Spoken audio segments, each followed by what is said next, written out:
మొన్న ఈ మధ్య మా పాత ఇంటికి వెళ్ళినప్పుడు ఒక చిన్న సంఘటన గుర్తొచ్చింది.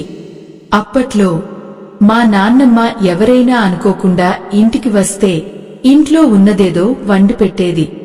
అది కూడా చాలా సంతోషంగా. ఏవమ్మా, వాళ్ళెవరో కూడా సరిగ్గా తెలియదు కదా, ఎందుకు అంత శ్రమ పడుతున్నా అని అడిగితే ఆవిడ చిన్నగా నవ్వి ఊరుకునేది. కాని ఒకరోజు మాత్రం ఇంటికి వచ్చేవాళ్లు వట్టి చేతులతో రారురా, మన తలరాతను మార్చే ఏదో ఒక అదృష్టాన్ని కూడా వెంట తీసుకువస్తారు అని చెప్పింది. ఆ మాట నాకు అప్పుడు పెద్దగా అర్థం కాలేదు. పైగా ఈ ఉరుకుల పరుగుల జీవితంలో ఒకరింటికి వెళ్లాలన్నా, మన ఇంటికి ఎవరైనా రావాలన్నా ముందే ఫోన్ చేసి అపాయింట్మెంట్ తీసుకోవాల్సిన పరిస్థితి. అలాంటిది అనుకోకుండా వచ్చే అతిథులకు మన అదృష్టానికి సంబంధం ఏంటి? బహుశా మనవాళ్లు మర్యాద కోసం, ఇంటికి వచ్చిన వాళ్లను విసుక్కోకుండా ఉండటం కోసం అలా ఒక మాట చెప్పి ఉంటారులే అనుకున్నాను. కాని దాని వెనుక ఉన్న అసలు కారణం తెలిసినప్పుడు నా ఆలోచన పూర్తిగా మారిపోయింది. మన పెద్దలు అతిథి దేవో భవ అని ఊరికే అనలేదు. అతిథి అంటే తిథి, వారం, నక్షత్రం చూడకుండా వచ్చేవాడు అని దాదాపు మనందరికీ తెలుసు. అయితే వాళ్ళు మన ఇంట్లో అడుగుపెట్టిన క్షణం, మన ఇంటి వాతావరణంలో, మన మానసిక స్థితిలో ఎలాంటి మార్పులు జరుగుతాయో ఎప్పుడైనా గమనించారా? అసలు మన ప్రాచీన గ్రంథాలు అతిథులను అదృష్టానికి ప్రతీకగా ఎందుకు చూశాయో లోతుగా పరిశీలిస్తే కొన్ని ఆశ్చర్యకరమైన విషయాలు అర్థమవుతాయి. ఒక వ్యక్తి మన ఇంటికి రావడం అనేది కేవలం భౌతికమైన కలయిక మాత్రమే కాదు. అది రెండు విభిన్నమైన శక్తుల, అనగా ఎనర్జీస్ కలయిక. వాళ్ళు మన గడప దాటి లోపలికి రాగానే వాళ్లతో పాటు వాళ్ల ఆరా, ఔరా కూడా మన ఇంట్లో ప్రవేశిస్తుంది. మన పురాణాల ప్రకారం చూసుకుంటే సాక్షాత్తు శ్రీకృష్ణుడి దగ్గరికి కుచేలుడు వచ్చినప్పుడు అతను తీసుకొచ్చింది పీడికెడు అటుకులు మాత్రమే. కాని ఆ చిన్న ఆతిథ్యం, ఆ ప్రేమపూర్వకమైన కలయిక కుచేలుడి తలరాతనే కాదు, అక్కడ ద్వారకలో ఉన్న సానుకూల శక్తిని కూడా ఎంతగానో ప్రభావితం చేసిందని పండితులు చెబుతుంటారు. అన్నదానం, ఆతిథ్యం అనేవి మన కర్మలను శుద్ధి చేస్తాయన్నది మన సంప్రదాయంలో బలంగా నాటుకుపోయిన నమ్మకం. ఇక్కడ ఇంకో ముఖ్యమైన విషయం కూడా ఉంది. మనం రోజూ మన పనుల్లో, మన టెన్షన్లలో, మన స్వార్థంలో మనం మునిగిపోయి ఉంటాం. అనుకోకుండా ఎవరో ఇంటికి వచ్చినప్పుడు మన ఆ రెగ్యులర్ రొటీన్ బ్రేక్ అవుతుంది. వాళ్ళకి చిరునవ్వుతో మంచి నీళ్లు ఇచ్చి, కుశల ప్రశ్నలు వేసి, మన ఇంట్లో ఉన్నది కొంచెం ఆప్యాయంగా పెట్టినప్పుడు మనలో తెలియని ఒక స్వార్థరహితమైన భావన పుడుతుంది. నా కోసం కాకుండా ఇతరుల కోసం నిస్వార్థంగా ఏదో చేస్తున్నాను అనే ఆ చిన్న ఆలోచన మన మెదడులో పాజిటివ్ హార్మోన్లను రిలీజ్ చేస్తుందని, అది మన స్ట్రెస్ లెవెల్స్ ని అమాంతం తగ్గిస్తుందని ఈనాటి సైకాలజీ కూడా చెబుతోంది. మానసిక ప్రశాంతత ఉన్న చోటే సరైన నిర్ణయాలు తీసుకుంటాం. సరైన నిర్ణయాలు తీసుకున్నప్పుడే మన భవిష్యత్తు, లేదా మనం అనుకునే ఆ అదృష్టం మారుతుంది. అంటే మన పూర్వీకులు ఆచరించిన దానికి ఇప్పటి సైన్స్ కి ఎక్కడో ఒక బలమైన కనెక్షన్ ఉందన్నమాట. అయితే ఇదంతా వినడానికి చాలా బాగుంది, కానే ప్రాక్టికల్ గా ఆలోచిస్తే మనకందరికీ ఒక సందేహం రాకమానదు. ఇంటికి వచ్చే వాళ్లంతా మంచి ఉద్దేశంతోనే వస్తారా? కొందరు తమతో పాటు నెగటివిటీని, అసూయను కూడా మోసుకొస్తారు కదా. మరి అలాంటి వాళ్ల వల్ల మన అదృష్టం ఎలా మారుతుంది? నిజమే, అందరి ఆలోచనలు ఒకేలా ఉండవు. మన ఎదుగుదల చూసి ఓర్వలేని వాళ్లు, లేదంటే వాళ్ల సొంత ఫ్రస్ట్రేషన్స్ ని మనమీద రుద్దాలని చూసేవాళ్లు కూడా అప్పుడప్పుడు గడప తొక్కొచ్చు. కాని ఇక్కడే మనం ఒక సూక్ష్మాన్ని గ్రహించాలి. మన సంప్రదాయం అతిథిని దేవుడిలా చూడు అని చెప్పింది, కానే వాళ్ల నెగటివిటీని, వాళ్ల చెడు ఆలోచనలను నీలోకి ఆవాహన చేసుకో అని ఎక్కడా చెప్పలేదు.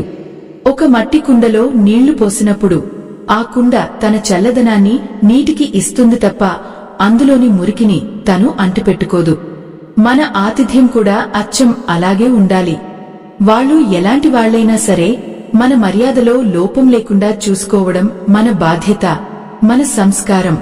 ఒకరు చెడ్డ ఉద్దేశంతో వచ్చారని మనం కూడా మన సహజమైన మంచితనాన్ని వదిలేసుకుంటే వాళ్ళకి మనకి ఇక తేడా ఏముంటుంది? మహాభారతంలో ధర్మరాజు తన పట్ల అసూయతో రగిలిపోయే దుర్యోధనుడికి కూడా ఇంద్రప్రస్థంలో తగిన మర్యాదలు చేశాడు. అది ధర్మరాజు బలహీనత కాదు, ఆయన వ్యక్తిత్వం తాలూకు బలం. దీని వెనుక ఇంకో ముఖ్యమైన సైకలాజికల్ ఫ్యాక్ట్ కూడా దాగి ఉంది.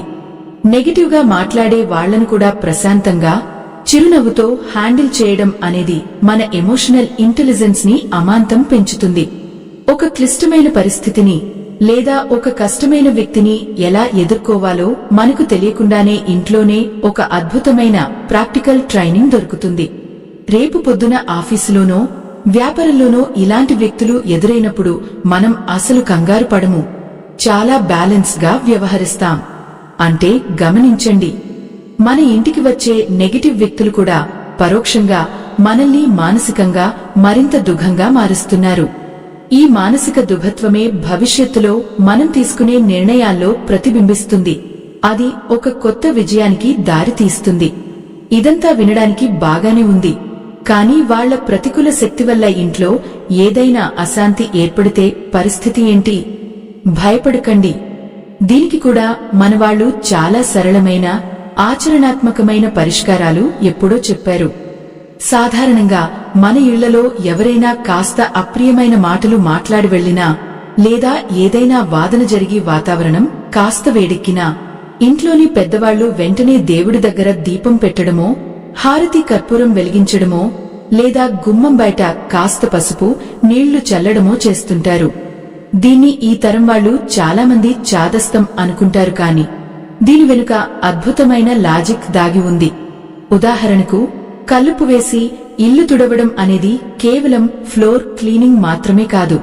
ఉప్పుకి వాతావరణంలో ఉన్న తేమను, సూక్ష్మక్రిములను గ్రహించే నాచురల్ గుణం ఉంది. ఇది అయాన్లను బ్యాలెన్స్ చేస్తుంది.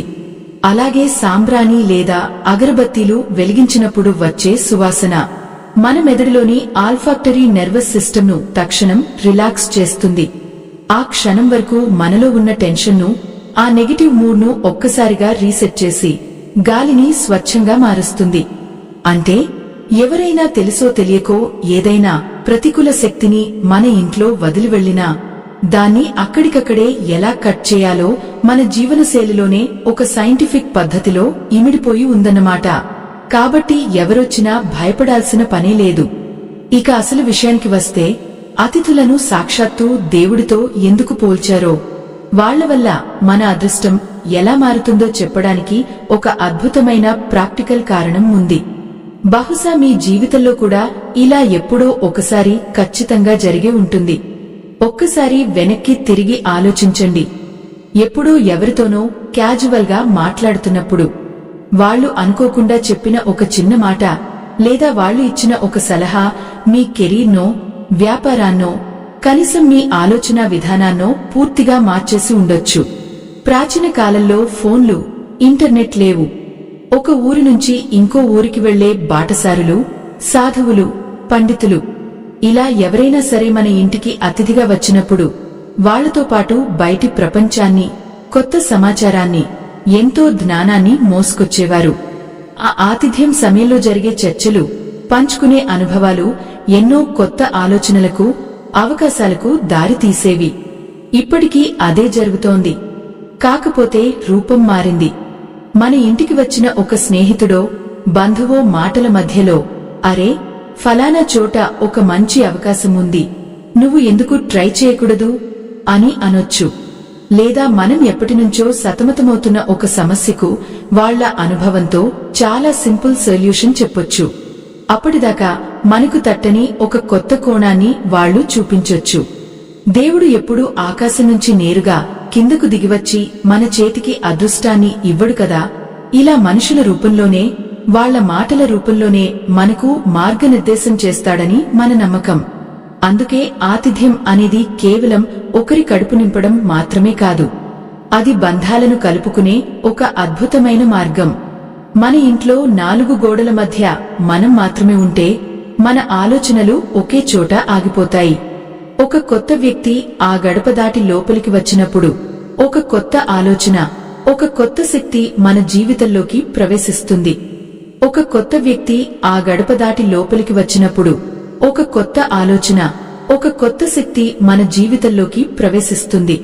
ఆ క్షణంలో మనం చూపే చిన్న చిరునవ్వు, ఇచ్చే ఓ గ్లాసు నీళ్లు లేదా పెట్టే ముద్ద అన్నం ఆ వ్యక్తి మనసులో మన పట్ల ఎనలేని సానుకూలతను నింపుతాయి. రేపు పొద్దున వాళ్లు ఎక్కడో ఉన్నప్పుడు మన ప్రస్తావన రాగానే వాళ్ల మనసులో నుంచి తెలియని ఒక ఆశీర్వచనం వస్తుంది. ఆ ఇంట్లో నేను ఆతిథ్యం తీసుకున్నానండి, వాళ్లు చాలా మంచివాళ్లు అని వాళ్లు మనస్ఫూర్తిగా అనుకుంటే చాలు. ఆ ఒక్క మాట, ఆ పాజిటివ్ వైబ్రేషన్ మనకు ఎంతో మేలు చేస్తుంది. అంటే అదృష్టం అంటే ఏదో లాటరీ తగలడమో ఆకాశం నుంచి ఆడిపడటమో కాదు. మనం నిత్యం చేసే ఇలాంటి చిన్న చిన్న నిస్వార్థమైన పనులే ఒక శక్తిగా మారి మన చుట్టూ ఒక రక్షణ వలయంలా ఏర్పడతాయి. సరే, ఇక నుంచి ఎవరైనా అనుకోకుండా మీ ఇంటికి వస్తే కాస్త చిరునవ్వుతో ఆహ్వానించండి. వాళ్లతో పాటు మీ ఇంటికి ఏ రూపంలో అదృష్టం నడుచుకుంటూ వస్తుందో ఎవరికి తెలుసు. ఈ ఆలోచన మీకు ఏమాత్రం ఉపయోగపడినా దీన్ని మీ జీవితంలో ఆచరించి చూడండి. మళ్ళీ ఇంకో మంచి విషయంతో మీ ముందుకు వస్తాను. అంతవరకు సెలవు.